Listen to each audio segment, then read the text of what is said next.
जय शिवराय शेतकरी मित्रांनो, आजचा व्हिडिओ शेवटपर्यंत नक्की पहा, कारण आज मी तुम्हाला कर्जमाफीबाबत आलेली सर्वात महत्त्वाची अधिकृत माहिती सांगणार आहे. अनेक शेतकरी सध्या एकच प्रश्न विचारत आहे, माझं नाव यादीत आहे का, पैसे कधी मिळणार आणि काही शेतकरी अपात्र का ठरले. आज या सर्व प्रश्नांची उत्तर आपण अधिकृत माहितीच्या आधारावर जाणून घेणार आहोत. जर आपण या व्हिडिओवर पहिल्यांदाच आला असाल तर आपल्या कृषी रडार चॅनलला नक्कीच सबस्क्राईब करा. सर्वप्रथम सर्वात मोठी बातमी, राज्यात राज्य सरकारच्या माहितीनुसार पुण्यश्लोक अहिल्यादेवी होळकर कर्जमाफी योजनेत सुमारे 1,40,000 शेतकरी अपात्र ठरले आहेत. ही माहिती सहकार मंत्री बाबासाहेब पाटील यांनी दिली आहे. त्यामुळे सोशल मीडियावर अनेक चर्चा सुरू आहेत, पण आपण अफवा नाही तर अधिकृत माहिती समजून घेणार आहोत. आता सर्वात महत्त्वाचा प्रश्न, हे 1,40,000 शेतकरी अपात्र का ठरले. अधिकृत माहितीनुसार यामध्ये सुमारे 94,000 शेतकरी आयकर भरत असल्यामुळे अपात्र ठरले आहेत. शासनाच्या नियमानुसार आयकर भरणारे शेतकरी या योजनेसाठी पात्र नाहीत, त्यामुळे त्यांची नावे अंतिम यादीत समाविष्ट करण्यात आलेली नाहीत. दुसरा मुद्दा, सुमारे 46,000 शेतकरी इतर प्रक्रिया आणि तांत्रिक कारणामुळे अपात्र ठरले आहेत. यामध्ये कागदपत्रांमधील विसंगती, माहितीतील त्रुटी, पडताळणीतील अडचणी किंवा शासनाच्या निकषांमध्ये न बसणारी प्रकरणे यांचा समावेश आहे. प्रत्येक प्रकरण स्वतंत्रपणे तपासून निर्णय घेतला जात आहे. आता एक आनंदाची बातमी, शासनाने सांगितले आहे की सुमारे 16,96,000 शेतकरी पहिल्या टप्प्यात पात्र ठरलेले आहेत. म्हणजेच लाखो शेतकऱ्यांना या योजनेचा लाभ मिळणार आहे. त्यामुळे ज्यांचं नाव यादीत आहे त्यांनी घाबरायचं काम नाही. यातील आणखी एक महत्त्वाचा आकडा म्हणजे 11,46,000 शेतकरी आधार आणि ई-केवायसी पडताळणी पूर्ण केलेली आहे.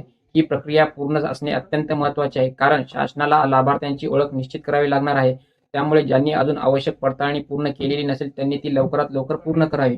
आता निधीबद्दल बोलूया. शासनाने 13,336 कोटी रुपयांचा निधी या योजनेसाठी उपलब्ध केला आहे. हा निधी टप्प्याटप्प्याने पात्र शेतकऱ्यांच्या खात्यात जमा करण्याची प्रक्रिया सुरू आहे. त्यामुळे सर्वांना एकच दिवशी पैसे मिळणार अशी अपेक्षा ठेवू नका. प्रत्येक जिल्हा, प्रत्येक बँक आणि प्रत्येक लाभार्थ्यांची प्रक्रिया वेगवेगळी असते. आता आणखीन एक महत्त्वाची माहिती, सुमारे 13 लाख शेतकऱ्यांची माहिती दुरुस्तीसाठी बँकांकडे परत पाठवण्यात आली आहे. याचा अर्थ असा नाही की ते शेतकरी अपात्र झाले आहेत. अनेक वेळा बँक खात्यातील माहिती, नाव, आधार, कर्ज खाते किंवा पीक इतर तपशील पडताळणीसाठी माहिती परत पाठवली जाते. दुरुस्ती पूर्ण झाल्यानंतर ही माहिती पुन्हा शासनाकडे येणार आहे. म्हणून जर तुमचं नाव अजून दिसत नसेल तर लगेच निष्कर्ष काढू नका. प्रथम संबंधित बँकेत, सहकारी संस्थेत किंवा अधिकृत यादीमध्ये माहिती तपासा. अनेक प्रकरणांमध्ये माहिती अद्ययावत झाल्यानंतर पुढील टप्पा लाभ मिळू शकतो. आता शेतकऱ्यांनी कोणत्या गोष्टी तपासाव्यात ते पाहूया. पहिली गोष्ट, तुमचं आधार कार्ड बँक खात्याशी जोडले आहे का. दुसरी, ई-केवायसी पूर्ण आहे का. तिसरी गोष्ट, फार्मर आयडी किंवा आवश्यक पडताळणी पूर्ण आहे का. चौथी गोष्ट, तुमचं कर्ज खाते योग्य आहे का. या गोष्टी योग्य असतील तर पुढील प्रक्रिया सुलभ होण्यास मदत होते. आता एक महत्त्वाचा प्रश्न, पैसे कधी मिळणार. शासनाने निधी उपलब्ध करून दिला आहे. लाभार्थ्यांची पडताळणी सुरू आहे. जिल्हानिहाय आणि बँकनिहाय प्रक्रिया पूर्ण होत जाईल तसे पात्र शेतकऱ्यांच्या खात्यात रक्कम जमा केली जात जाईल.